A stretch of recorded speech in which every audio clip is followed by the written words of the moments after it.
धर्मात्मजं वन्दे स्वामिनारायण प्रभु।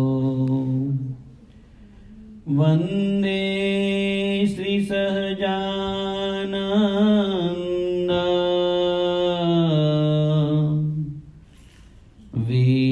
वेदाङ्गवन्दितं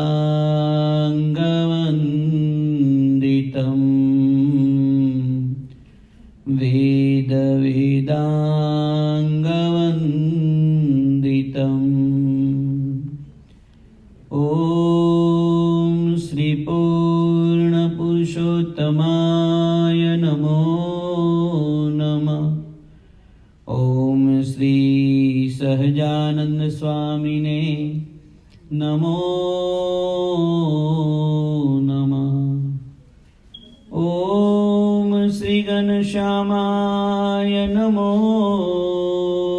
नमः। ॐ श्री स्वामिनारायणाय नमो नमः। बोलो स्वामिनारायण भगवाननी जय। ગઢડા મધ્ય પ્રકરણનું 57મું વચનામૃત એને આપણે સમજવાનો પ્રયત્ન કરીશું. સ્વામિનારાયણ હરે, સ્વામિનારાયણ હરે. સંવત 1881ના અષાઢ સુધી 6ને દિવસે સંધ્યાઆરતીને સમયે स्वामी श्री सहजानंद जी महाराज श्री गढ़ड़ा मध्य दादा खाचरना दरबार मां उगमणे बार ओढ़ानी ओसरिये डोलिया ऊपर विराजमान हता ने मस्तक ऊपर श्वेत पाग पुष्पने तोरे युक्त विराजमान हती अने श्वेत चादर ओढ़ी हती ने श्वेत खेश પહેર્યો હતો ने પોતાના ને શ્રીજી મહારાજના મુખારવિંદની આગળ પરમહંસ તથા દેશ દેશના હરિભક્તની સભા ભરાઈને બેઠી હતી અને મશાલનો પ્રકાશ થઈ રહ્યો હતો ને મુનિમંડળ દુક્કડ અને સરોદા લઈને ભગવાનના કીર્તનનું ગાન કરતા હતા. પછી શ્રીજી મહારાજ બોલ્યા છે, સાંભળો, એક વાર્તા કરીએ છીએ જે જ્યારે તમે કીર્તન ગાતા હતા ત્યારે અમે કીર્તન સાંભળતા જેમ વિચાર કર્યો છે તે વિચાર કહીએ છીએ જે ભગવાનમાં પ્રીતિ કરવી તે એક સત્તા રૂપે રહીને જ કરવી ને તે સત્તારૂપ આત્મા કેવો છે તો જેને વિશે માયા ને માયાના કાર્ય જે 3 ગુણ ને દેહ ઇન્દ્રિયો અંતકરણ તેનું કોઈ આવરણ નથી અને કાંઈક જે આત્માને વિશે આવરણ જેવું જણાય છે તે અજ્ઞાને કરીને જણાય છે. શ્રીજી મહારાજ કૃપા વાક્ય બોલ્યા છે. સંતો ભક્તો પર કૃપા કરીને મહારાજ કહે છે કે હે ભક્તો, ભગવાનમાં પ્રીતિ કરવી તે સત્તા રૂપે રહીને કરવી. સત્તા રૂપે રહીને પ્રીતિ કેવી રીતે કરવી તો અહીંયા મહારાજ કહે છે કે જીવાત્મા છે એ સત્તા રૂપે ક્યારે થઈ જાય તો જ્યારે જીવાત્મા ચોખ્ખો થઈ જાય.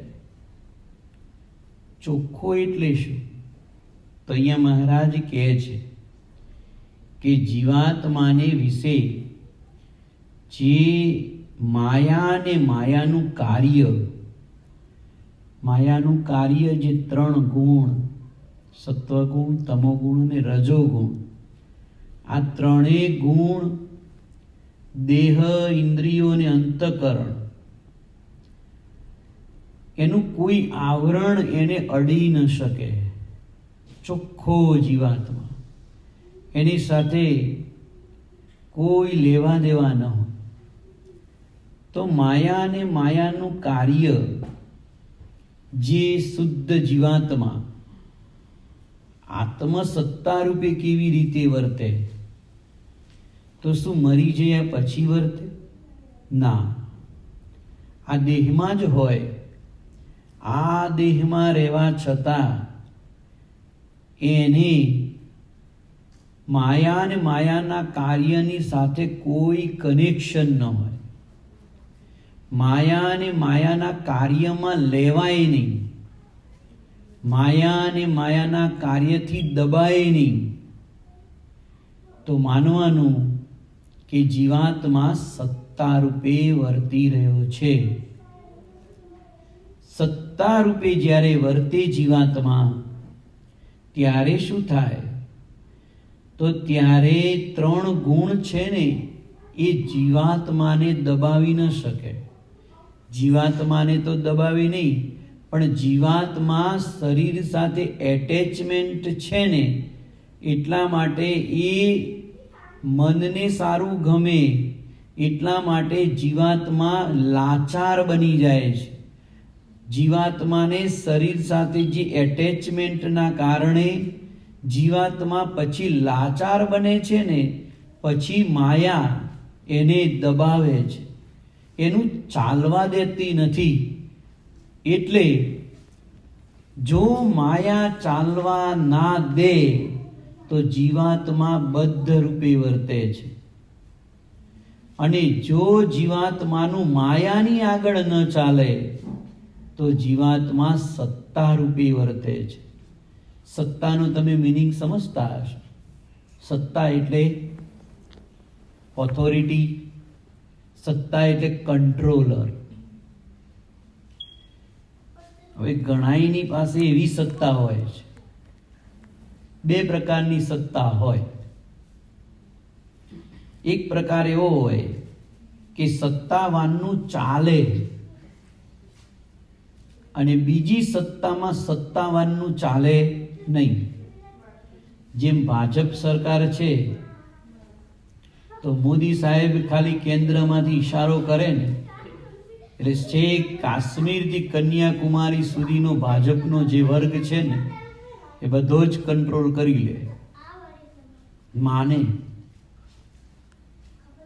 પણ એક બીજી સરકાર કોંગ્રેસ સરકાર છે, કે જેને રિમોટ કંટ્રોલ સરકાર કહે છે. રિમોટ કંટ્રોલ સરકાર. મનમોહનસિંહ હતા, ભણેલા ઘણા હતા, વિદ્વાન હતા, આખા ઇન્ડિયામાં એના જેવો કોઈ બુદ્ધિશાળી અને એના જેવો કોઈ ભણેલો નહોતો. પણ એટલી બુદ્ધિ, એટલી શક્તિ હોવા છતાંય એનું ચાલે નહીં તો શું કરવાનું?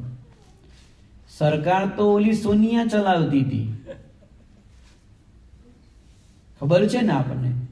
એટલે એક્સિડન્ટ પ્રેસિડેન્ટ કીધા એને, એક્સિડેન્ટલી. રિમોટ કંટ્રોલ સરકાર, આવી સરકાર ચાલતી હોય છે. અને એવી સરકાર ચાલે, મોદી સરકારે ચાલે છે. ફેર પડે છે ને, આખા દેશની અંદર ફેર પડે છે કે નહીં? કેટલો સુધારો, કેટલી ગંદકી નીકળી જઈ, લોકોની અંદર કેટલી જાગૃતતા આવી. એની એ જ કોંગ્રેસ સરકાર હતી ત્યારે અંધકાર યુગની અંદર ભારત ફસાયેલો હતો. તો અહીંયા એવું જ છે, જો સત્તા રૂપે આત્મા વર્તે તો પેલા મહારાજ કે અજ્ઞાન નાશ થઈ જાય.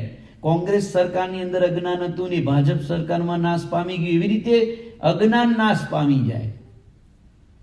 બીજું, ઇન્દ્રિયો, અંતઃકરણ, એને 10 ઇન્દ્રિયો જીવને દબાવી ન શકે. જીભ છે ને, એ જીભ એમ કે ચાલો આજ તો પીઝા હાઉસમાં જવું છે, તો પછી જીવ કે ના ના ન જવું, તો પેલું મન કે નહીં હું જવું જ પડશે, હાલો. એટલે પછી હોમણની કાયા ઊભી થાય. અને વરસાદ પડતો હોય કે ગમે તેવું કામ હોય ને તો એ ત્યાં પીઝા હાઉસમાં જાય, ત્યાં જઈને ખાય ને ત્યારે એમ થાય હાશ. જીવાત્માને નથી ઈચ્છા, પણ મનને ઈચ્છા હતી. પણ મનની આગળ જીવાત્મા લાચાર હતો, એટલે કાંઈ બોલી શક્યો નહીં. તમારા ઘરની અંદર બે પ્રકારની સત્તા ચાલતી હોય. કોઈ જગ્યાએ પુરુષની સત્તા સરકાર ચાલતી હોય, અને કોઈ જગ્યાએ લેડીઝની સત્તાની સરકાર ચાલતી હોય. ચાલે ને, ઘણા ઘરે ચાલતી હોય. હું એમ જ કહું, બધી જગ્યાએ કરતી સરકાર ના હોય. હવે પુરુષ કેવો છે ને એના ઉપર જાય. હા, ગઠબંધનની સરકારે ચાલતી હોય, રાઈટ. તો જો પુરુષ સાવ પોપટ હોય, પોપટ જ હોય હાવ, તો પછી લેડીઝ કે એમ જ કરવું પડે. એ સાવ પછી પોપટ જ થઈ ગયો હોય.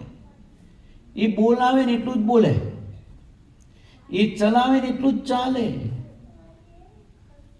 એ એટલું સુધી પોપટ થઈ જાય કે એ કે ને એટલું જ વિચારે, વિચારવાનું જાજુ નહીં. હા, એવો પોપટ થઈ જાય. અને ઘણા એવા હોય કે ભાઈ સમજી વિચારીને ચાલે. હા, કરવા જેટલું હોય એટલું કરીએ, ન કરવા જેટલું હોય એટલું સમજાવીને હરખું કરીને પણ ન કરીએ તો ઘર સરસ ચાલે. સાવ પોપટ થઈ જાય ને એટલે સમાજમાં ખબર પડી જાય કે આ પોપટ થઈ ગયો છે. એટલે પછી બીજાય ન માને, એના ઘરનાય ન માને, બીજા સગા સંબંધીઓ ન માને કે આ પોપટનું શું માનવાનું. અને પછી બાર સમાજમાં ખબર પડે ને એટલે બાર સમાજે ના માને.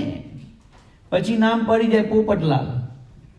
અંદર ખાને હો, બહાર તો નામ હોય હિરેન કે જીતેન કે ગમે નામ હોય, પણ લોકો તમે જાઓ ને એટલે આવે ને તારે એમ કે પોપટ આવ્યો, અને જાઓ ને તારે કે પોપટ તો કે ગયો. એટલે આવું થઈ જાય. હવે કેવી પ્રકારની સરકાર જોઈએ છે એના ઉપર મદાર છે. એવી રીતે વાલા ભક્તજનો, એક સરકાર આપણા અંદર પણ બેઠી છે, અને એ સરકાર એ જીવની સરકાર છે. જીવ છે રાજા છે, કિંગ ઓફ ધી બોડી. બોડીનો કિંગ એ છે. અને એના સગા સંબંધીઓ 10 ઇન્દ્રિયો અને 4 અંતઃકરણ એ એના સગા સંબંધીઓ છે. એટલે મહારાજે એક જગ્યાએ દ્રષ્ટાંત સરસ આપ્યું છે કે રાજા છે ને એ ઘરનો વડીલ છે, અને 4 અંતઃકરણ છે ને એના સગા સંબંધી છે, અને ઇન્દ્રિયો છે ને એ સમાજના બીજા બધા માણસો છે. તો રાજા જો સત્તા રૂપે વર્તે તો એના સંબંધી ઘરના માણસોએ સત્તામાં રાજાનું માને, કહેતા ઘરના વડીલનું માને, અને વડીલનું ઘરના માનતા હોય તો પછી બાર સમાજના એ માને. એવી રીતે ઘરની અંદર વડીલનું કોઈ ન માનતું હોય તો સગા સંબંધી એના કુટુંબ પરિવાર વાળા ન માને તો સમાજ વાળા ન માને. એવી રીતે શરીરની અંદર જીવાત્મા જો લાચાર થઈ ગયેલો હોય, આવ નકાલો નમાલો માહિતાંગલો જીવાત્મા થઈ ગયો હોય ને, તો પછી અંતઃકરણ મન બુદ્ધિ ચિત્ત ન માને. મને ન માને, બુદ્ધિ એ ન માને, ચિત્ત એ ન માને, અહંકાર એ ન માને. અને આ 4 ન માને, એના સગા સંબંધી છે, એનું ફેમિલી વર્ગ છે, એ ન માને તો પછી 10 ઇન્દ્રિયો નહીં માને. અને જીવ બિચારો હાવ લાચાર થઈ જાય છે. ઘરમાં રહેવા છતાં સાવ લાચાર થઈ જાય છે. એટલા માટે શ્રીજી મહારાજ કે સત્તા રૂપે જો જીવાત્મા વર્તતો હોય તો એની આગળ 3 ગુણનું એ નહીં ચાલે. સત્વગુણ, તમોગુણ ને રજોગુણનું એ નહીં ચાલે. આ કેવી રીતે વર્તાય ખબર છે? હા, તો જો જીવાત્મા સત્તા રૂપે વર્તતો હોય ને ત્યારે તમારા શરીરની અંદર તમોગુણ વ્યાપે ને, તમોગુણ એટલે તમોગુણ વ્યાપે એટલે તમને આળસ બહુ આવે. આળસ બગાસ આયા કરે, કંટાળો આયા કરે, એમ થાય કે લાવો ને સૂઈ જવું, લાવો ને શાંતિથી બેસી રહું, એવું થાય. પણ એવું થાય ને, તમારું મન એમ કહેતું હોય કે બેસી રહી, કશું કરવું નથી. પણ જીવાત્મા કે નહીં, બેસી રહી નહીં ચાલે, થાવ ઊભા, કરો પ્રદક્ષિણા. અને પ્રદક્ષિણામાં તમારો જીવ વરગાડી દે, કરો હાલો દંડવત, કરો સેવા, એમાં વરગાડી દે. એટલે ઓલ્યા તમોગુણનું તમારી આગળ ચાલ્યું નહીં, તમારા આગળ ન ચાલ્યું. જીવ આગળ તમોગુણનું કાંઈ ચાલ્યું નહીં. એટલે પછી એ તમોગુણ લાચાર થઈને બેસી જાય. કા જીવ લાચાર થાય અને કા તમોગુણ રૂપી તમોગુણ લાચાર થાય. બેમાંથી એક લાચાર થાય. કોને લાચાર કરવો એ તમારા ઉપર આધાર છે. બીજું, હવે રજોગુણ. રજોગુણ જ્યારે શરીરમાં વર્તે ત્યારે તમને એમ થાય, ચાલો ને બહાર પિક્ચર જોઈ આવું, બહાર પાર્ટીમાં જઈ આવું, બહાર થોડુંક રખડી આવું, એન્જોયમેન્ટ કરી આવું. નાઈ જઈ જવું નથી, અને જવું હોય તો હારે માળા લઈ જાઓ, ભજન કરો, ભક્તિ કરો. એમ કરી અને જીવાત્મા છે ને એ રજોગુણને દબાવી દે, રજોગુણને દબાવી દે. તો રજોગુણ દબાઈ જાય તો જીવ સત્તા રૂપે વર્ત્યું. પણ જો રજોગુણ જીવને દબાઈ જાય તો જીવાત્મા સત્તા રૂપે વર્ત્યો નહીં, બદ્ધ રૂપે વર્ત્યો. હવે રજોગુણમાં તો દબાવવાની વાત જ આવતી નથી. રજોગુણ જ્યારે વર્તો હોય ત્યારે તો ભજન કરવું, ભક્તિ કરવી, દાન કરવું, પુણ્ય કરવું, વ્રત કરવું, જપ કરવો, એવું અંદરથી સ્ફૂર્તું હોય એટલે એમાં વાંધો આવતો નથી. તો અહીંયા મહારાજ કે 3 ગુણ. દેહ દબાય કેવી રીતે? દેહ એ કેવી રીતે દબાય? તો દેહને જાણી જાણી કષ્ટ આપે. પ્રશ્ન એ થાય કે સંગતથી દબાવવાનું થાય તો, કારણ કે દાખલા તરીકે આજે આપણને એવું છે કે ભાઈ આજે નથી જવું ક્યાંય, આપણે અંદરથી રજોગુણ વર્તે, ઘણી વાર વર્તે, કાં તો સત્વગુણ વર્તતો હોય, અને કે આપણે કોઈ કે ચલો પીઝા ખાવા જઈએ, આજુબાજુના સંતો એ કે એટલે અંદરથી એવું છે કે નથી જવું આપણે, પણ સંઘ એવું કહે છે કે ભાઈ ચલો પીઝા ખાવા જઈએ, ત્યાં તો ભાઈ આપણને અનિયન ગાર્લિક વગરનો પીઝા મળે છે, આમ છે તેમ છે. એટલે સંઘના દબાવમાં પછી આપણે મન જોડ કરે અને જીવ બેસી જાય, એનું શું કરવું? હા, તમારી વાત બહુ સરસ છે. પણ જીવ લેવાયો ખરો, ગમે તેમાં લેવાયો ખરો. એ આમ ન લેવાયો પણ સંઘમાં લેવાયો ખરો, એટલે એ લાચાર બન્યો. તમારી ઈચ્છા અંદરથી નથી, અંદરથી નથી ઈચ્છા, એટલે જીવની ઈચ્છા નથી, પણ તમારા સંઘથી એને દબાવવું પડ્યું. એ 1000% વાત છે. એ દબાવવું પડ્યું એટલે લાચારી થઈ. પણ તમે સ્પષ્ટ વક્તા થાવ તો મિત્રને તમે સ્પષ્ટ વક્તા સુખેદ ભવ, શાસ્ત્રનું વચન છે. સ્પષ્ટ વક્તા સુખેદ ભવ. તમારે મિત્રને કહેવું પડે, મિત્ર જો મિત્રતા સાચી, પણ અત્યારે મારે ભજન કરવાનો સમય છે, શાંતિથી સત્વગુણ વર્તે છે, તો હું થોડું ભજન કરી લઉં, પીઝા ખાવાની મારી ઈચ્છા નથી. એને તમારા ઉપર ઈચ્છા થોપી દીધી, પણ તમે એના ઉપર કોઈ ઈચ્છા થોપી નહીં. ખબર પડી?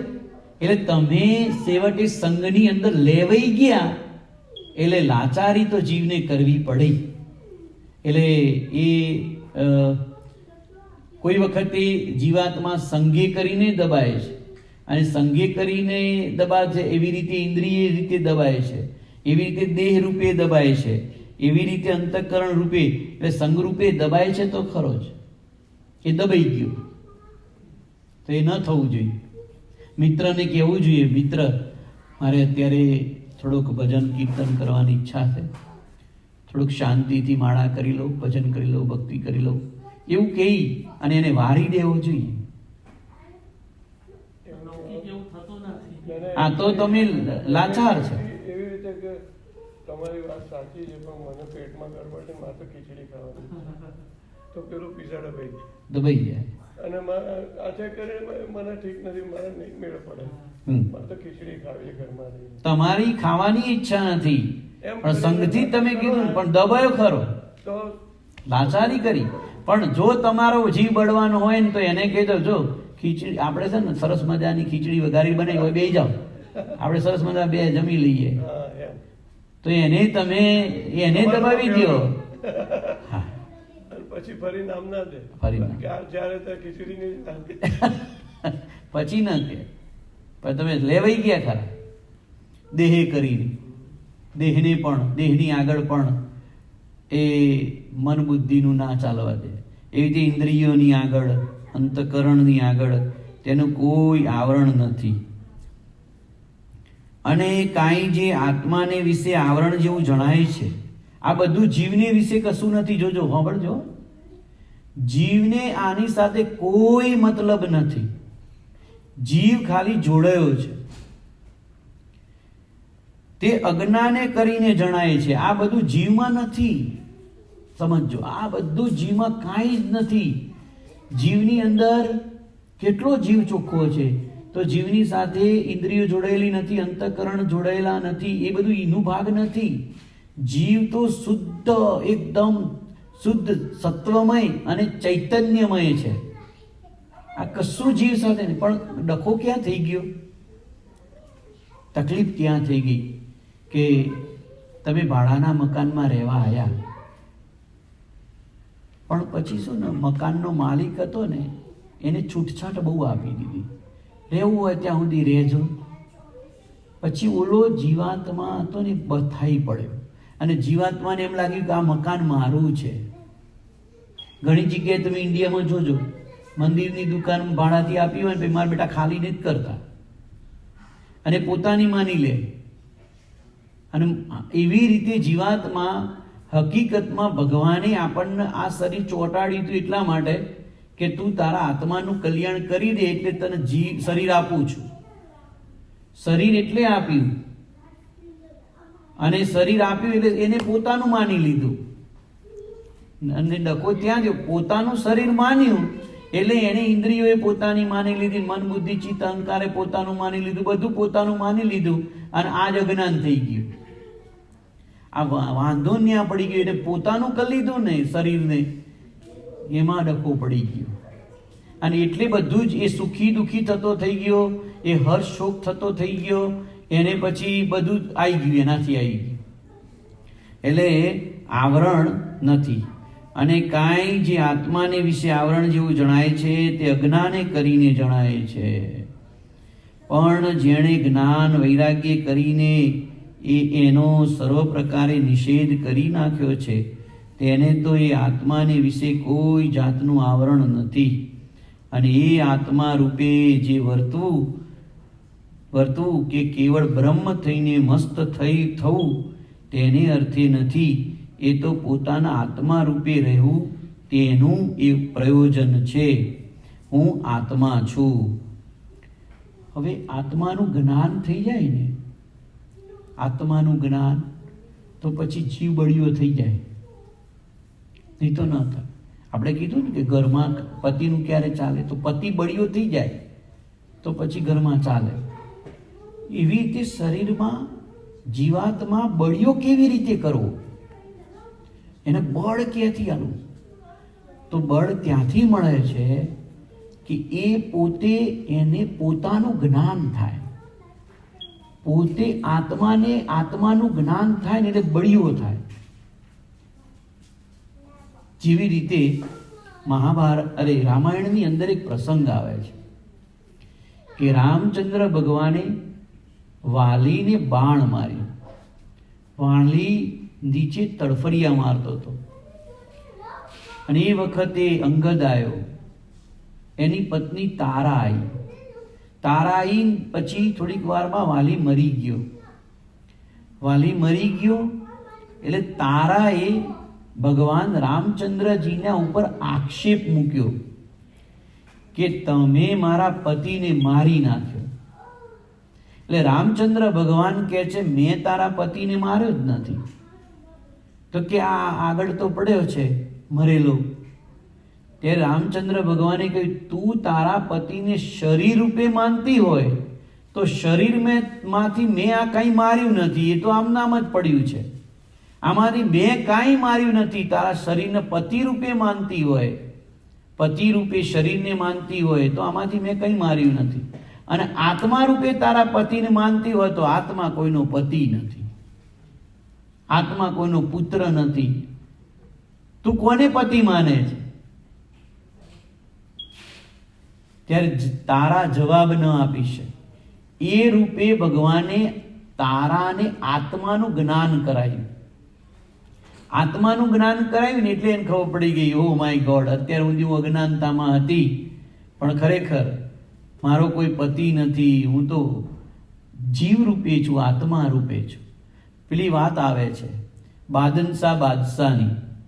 એ બાદનશાહ બાદશાહ 13 તુંબા લશ્કર લઈ નીકળ્યા હતા. 13 તુંબા એટલે ખબર પડે ને, તુંબડું હોય ને, તુંબડું એને 2 ફાળિયા કરવાના. એનું લશ્કર આમ નીકળતું હોય ત્યારે તુંબડું બાજુમાં, એ બાજુ રોડની બાજુમાં મૂકી દેવાનું. એનું લશ્કર ચાલતું હોય તો એ ધૂળ ઉડતી હોય તો એ ધૂળ ભરાઈ જાય, ધૂળથી એ તુંબડું ભરાઈ જાય એટલે બદલી કાઢવાનું, બીજું મૂકવાનું, ત્રીજું મૂકવાનું, ચોથું મૂકવાનું. એ ધૂળથી ભરાઈ જાય ને એવા 13 તુંબડા ભરાઈ જતા હતા એના લશ્કરથી. એટલો મોટો લશ્કરનો રસાલો લઈ અને બાદનશાહ બાદશાહ નીકળ્યા હતા. અને સાંકડો રસ્તો આવ્યો, એમાં એના જ લશ્કરનું એક ઊંટિયું મરી ગયું. એમાં એનું આયુષ્ય પૂરું થયું, મરી ગયું. એટલે લશ્કર બધું રોકાઈ ગયું. રાજાએ પૂછ્યું આ લશ્કર કેમ રોકાયું? તો તપાસ કરતા ખબર પડી ગઈ ઊંટિયો મરી ગયો છે. આઈને વાત કરી કે ઊંટિયું મરી ગયું છે એટલે લશ્કર બધું રોકાઈ ગયું છે. તો કે ઊંટિયું મરી જાય એટલે શું? ચાલો હું જોવા આવું. જોવા આવ્યા તે બાદનશાહ બાદશાહે જોયું તો ઊંટિયું તો બરાબર જ છે, આમાંથી લોહી નથી નીકળ્યું, હાથ નથી પગ કપાયો નહીં, પૂંછડી કપાઈ નથી, ડોક નથી કપાઈ, બધું એમનું એમ જ છે. તો મરી કેમ ગયું?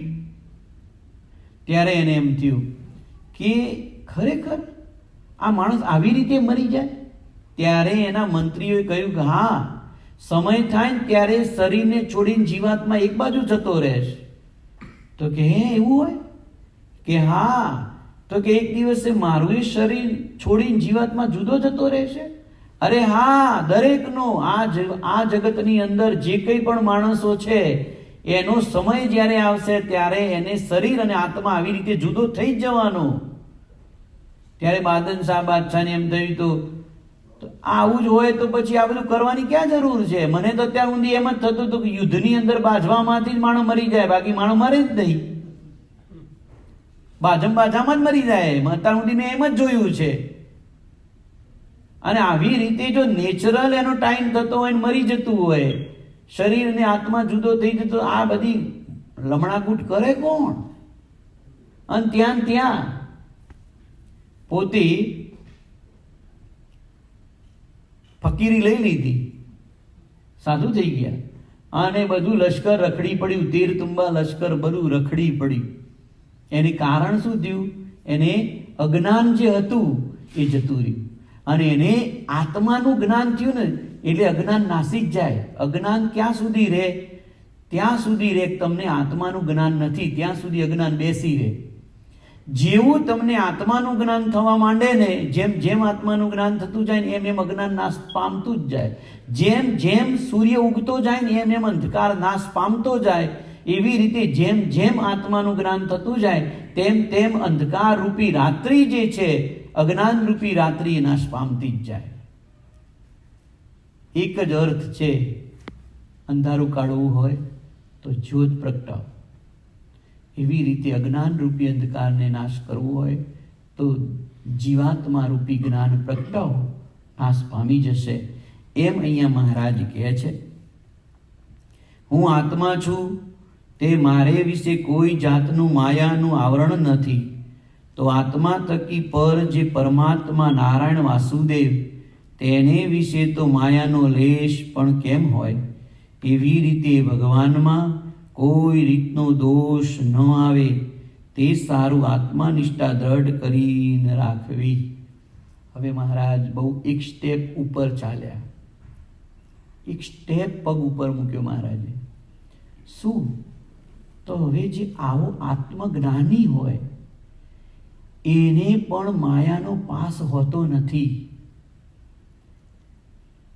આત્માના જ્ઞાનવાળાને માયાનો પાસ અને અજ્ઞાન હોતું નથી, ઇન્દ્રિયોથી લેવાતો નથી, અંતઃકરણથી લેવાતો નથી.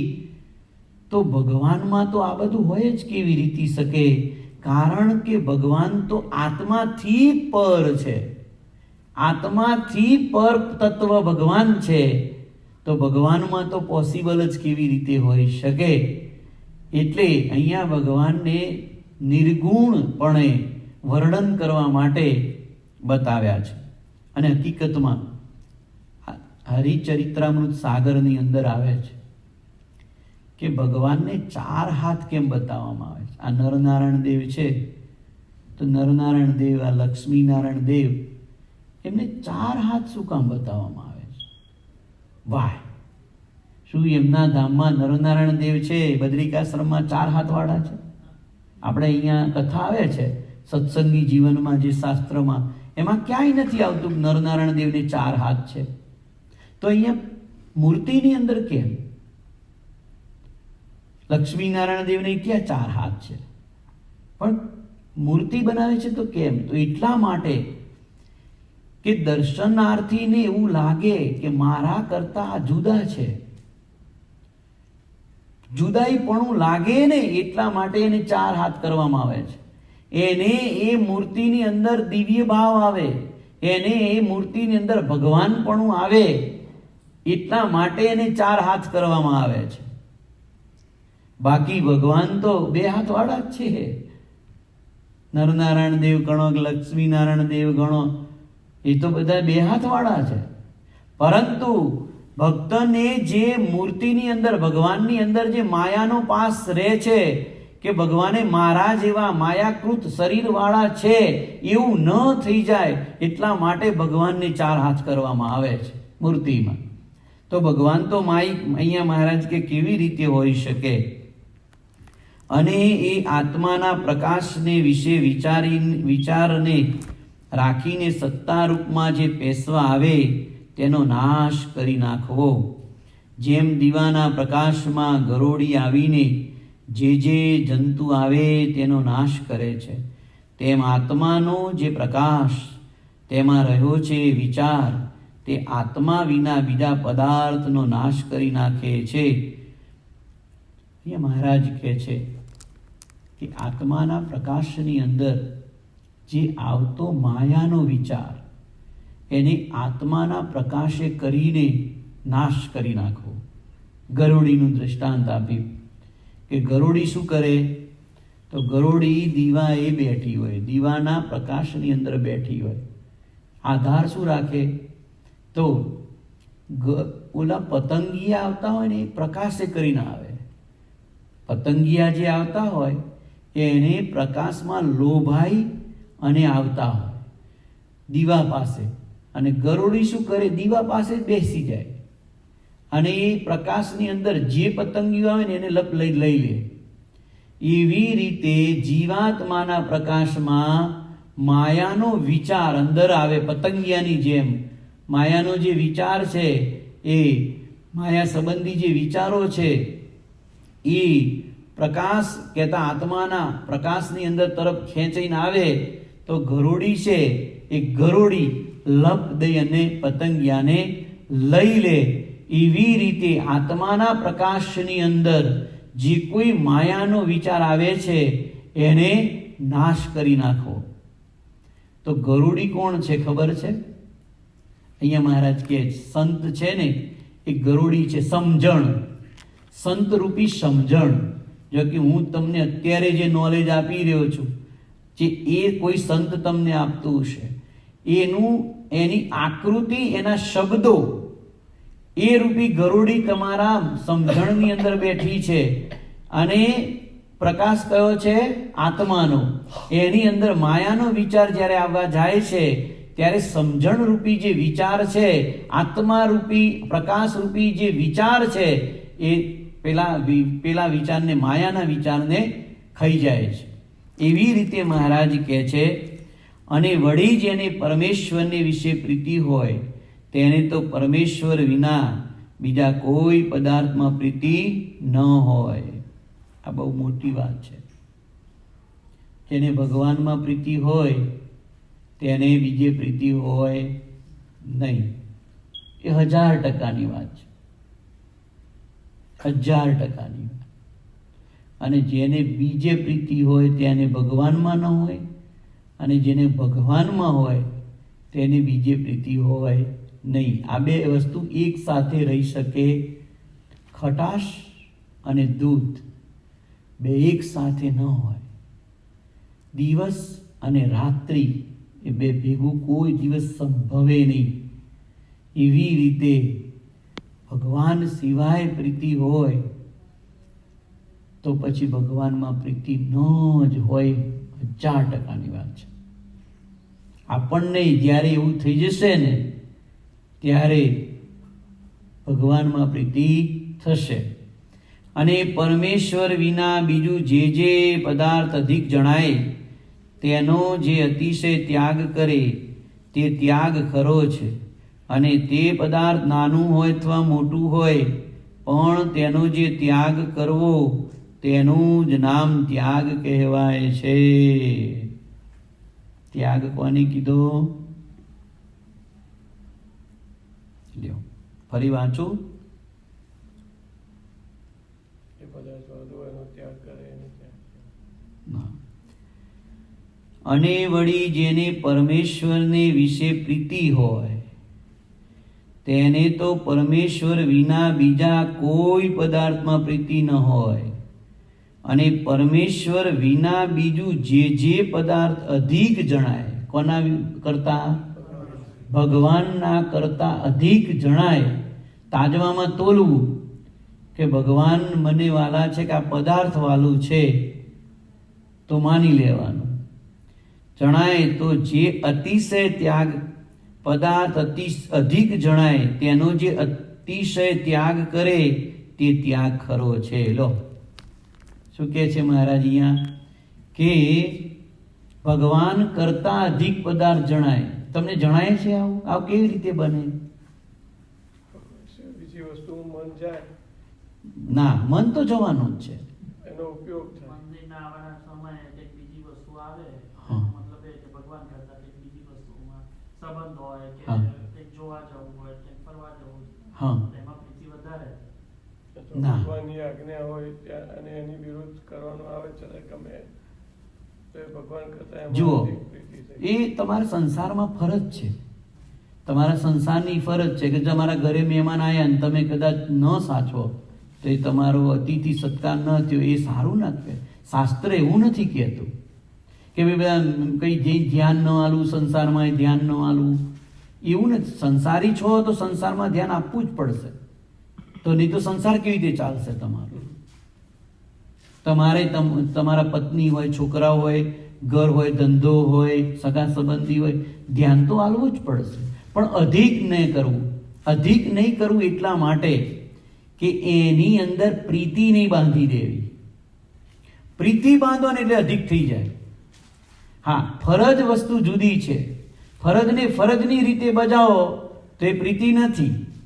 પણ એની અંદર પ્રેમ કરી અને એના વિચારો કરવા, એનું ચિંતન કરવું, એ બધું કરવામાં પછી ભગવાનને વિસારી દેવા, એ ખોટું થઈ જાય. ધંધો કરવો જોઈએ. ધંધો નહીં કરો તો શું થશે? પણ ધંધો કરવામાં પછીથી ભગવાન વિસારી દેવા તો ભગવાન કરતા ધંધો અધિક થઈ ગયો. સગા સંબંધી આવે તો એની આગતા સ્વાગતા કરવી જોઈએ, પણ એ સગા સંબંધીઓની અંદર પ્રીતિ કરી અને એ સર્વસ્વ માની તમારો ધર્મ પણ મૂકી દો, મિત્રો માટે તમારો ધર્મ મૂકી દો અને પછીથી તમે એની અંદર બંધાઈ અને ભગવાન છે એને ભૂલી જાઓ. તમારો ધર્મ ભૂલી જાઓ.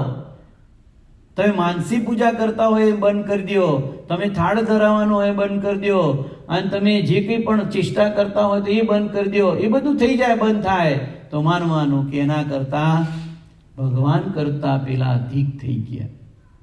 મારા કરતા એને મોબાઈલની રિંગ વાગે તો પછી શું કરું? મારા કેન્સલ કરે મોબાઈલ જોઈ લેવાનું, નહીંતર પેલામાં ધ્યાન રહ્યા કરે મારામાં મોબાઈલ અધિક થઈ જાય ને, હા, એક ક્ષણ પૂરતું બી તો ધ્યાન ડાયવર્ટ થઈ જાય. હા કરે. પછી શું કરવાનું? એ રિંગ વાગી જવા દેવાની. પછી માળા પૂરી થઈ જાય પછી ફોન કરી લેવાનો. આટલું મારે કેવું પડે? એટલે જ્યારે હાલો, વાત બી વધી જાય. તેનો અતિશય ત્યાગ કરે ત્યારે ત્યાગ ખરો. જો પદાર્થ અતિ અધિક જણાય તેનો જે અતિશય ત્યાગ કરે તે ત્યાગ ખરો. હવે જે વહાલું પદાર્થ હોય ને એનો તમે ત્યાગ કરો ને એટલો તમારો ત્યાગ ખરો. જો શ્રીજી મહારાજનું આ નેચર હતું.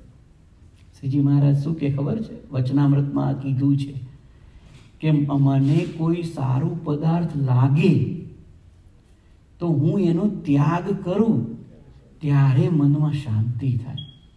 આ મહારાજનું નેચર છે. જ્યારે આપણું નેચર કેવું? જ્યારે મને વાલું લાગે ત્યારે હું એને રાખી લઉં, મારું કરી લઉં, ત્યારે મને શાંતિ થાય. આપણું નેચર આ છે. પણ મહારાજનું નેચર જુદું છે. એટલે જોજો, એ પોતે એવું નહીં કહે છે એવું એ નથી. જમતા બેઠા હોય ને તો ચેષ્ટામાં બોલે. જમતા બેઠા હોય, મહારાજ જમવા બેઠા હોય ને કોઈ આવે ને તો એ થાળીમાં સારામાં સારું પદાર્થો એને આપી દેતા. આપણે હાલવાનું થાય તો સારું ન મળે, બીજું લઈ આવો જાઓ. એટલું ફેર. એટલે ત્યાગ એને કહેવાય. સારું તમને જેટલું લાગતું હોય એનો ત્યાગ કરો ને ત્યારે ત્યાગ સાચો.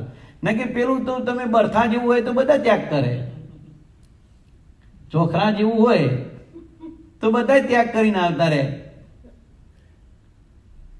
એટલે સારું પદાર્થ હોય અને તે પદાર્થ નાનું હોય કે મોટું હોય પણ તેનો ત્યાગ જ કરવો, તેનું નામ ત્યાગ કહેવાય. અને જે પદાર્થ ભગવાનના ભજનમાં આડું આવતું હોય તેને તો ન તજી શકે ને બીજો ઉપરથી તો ઘણો ત્યાગ કરે પણ તેનો તે ત્યાગ વૃથા છે. લ્યો, ભજનમાં આડું આવતું હોય પદાર્થ એનો ત્યાગ કરવાનો. મોબાઈલ રખાય જ નહીં, વચમાં ક્યાં ભાગવાની વાત કરો છો?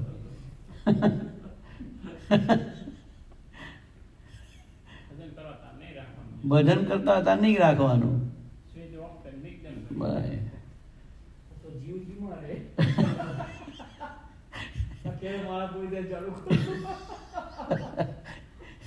એટલે અહીંયા મહારાજ બહુ સરસ વાત કરી, ત્યાગની વાત બહુ સરસ કરી મહારાજે કે ભજનમાં આડું આવતું હોય તેનો ત્યાગ ન તજી શકે ને બીજો ઉપરથી ઘણો ત્યાગ કરે. આ વસ્તુ સમજવાની છે.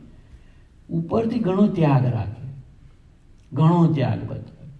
જોડાય ના પહેરે, પગમાં ચપ્પલ ના પહેરે, પેલા કપડાએ છે એને ફાટેલા ને તૂટેલા પહેરે, હકે ખાય નહીં. પણ તમે એ એવામાં બંધાયો હોય ને એને ખબર ના પડે હું ક્યાં બંધાયો છું. અને એટલો બંધો બંધાયો હોય કે એ છોડાવવું ઘણું કઠણ પડી જાય. તમે નહીં માનો, સંતોની વાત કરીએ તો એવા ત્યાગી વૈરાગી ને એવા એટલા બધા ત્યાં હોય ને તો એ એના શિષ્યમાં એટલા બધા બંધાયેલા હોય ને કે એને ખબર ના પડે કે હું આ જોડા મેં ત્યાગ કર્યા છે, આ કપડાં હું ફાટેલા તૂટેલા પહેરું છું, હકે ખાતો નથી, પણ હું સૌથી વધારે ગ્રહસ્થ ન બંધાય ને એટલો મારા ચેલાની અંદર બંધાયેલો છું. હા, એ એના ચેલામાં ગ્રહસ્થ ચેલામાં એટલા બંધાયા હોય, એટલા બધા બંધાયા હોય. કોનો બર્થડે આવે છે તાવડું મોટું લિસ્ટ લઈને બેઠા હોય. તો જેના બર્થડે આવતા ને કરો, મેસેજ કરો, ઓનો ફોન કરો, ઓનો આમ કરો, ઓનો તેમ કરો. અલ્યા ભજન કરીને ભલામણ, તું જોડાઈ પહેરતો નથી, વખે ખાતોય નથી. આ બધું કરવામાં ક્યારે કોઈ ભજન કરે? ભજનમાં જે આડું આવે તમને તો દેખાઈ આવે, તમારા ગ્રહસ્થને તો તમને તો દેખાઈ આવે કે મને આ ભજન કરવામાં આડું આવે છે, પણ અમારા સાધુને તો વધારે દેખાઈ જ ના આવે. એને ન દેખાય, તમને ન દેખાય. એટલા માટે અહીંયા ભગવાને ચોખ્ખી વ્યાખ્યા કરી દીધી કે બીજું તો ઘણું પદાર્થ ત્યાગ કરે, પણ જે ભગવાનના ભજનમાં આડું આવે પદાર્થ ત્યાગ કરે એ ત્યાગ શ્રેષ્ઠ છે. તેઓ સહજાનંદ સ્વામી મહારાજ શ્રીપતિમ શ્રીધરમ સર્વદેવેશ્વરમ ભક્તિધર્માત્મજમ વાસુદેવમ હરે માધવમ કેશવ કામદમ કારણમ સ્વામિનારાયણ નીલકંઠમ ભજે સહજાનંદ સ્વામી મહારાજ.